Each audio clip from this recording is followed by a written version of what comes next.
Я бы поехал бы с тобой в свою деревню, заплатил 50 рублей, а больше нету. В тебе и все, и мы стоим на остановке. Пока бежал сюда, успел порвать кроссовки. И ты садишься со мной рядом, достаешь айфон. Кому-то пишешь смс, я прячу телефон.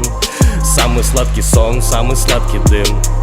Тут так много дам, мне нужна лишь ты. И я потрачу на тебя свои 50 рублей. И я подам свою руку, чтоб тебе помочь. Потрачу все, зовут меня Сергей. Признаюсь, у меня с финансами совсем не очень. И я потрачу на тебя свои 50 рублей. И я подам свою руку, чтоб тебе помочь. Потрачу все, зовут меня Сергей. Признаюсь, у меня с финансами совсем не очень. И я потрачу на тебя свои 50 рублей. И я подам свою руку, чтоб тебе помочь. Потрачу все, зовут меня Сергей. Признаюсь, у меня с финансами совсем не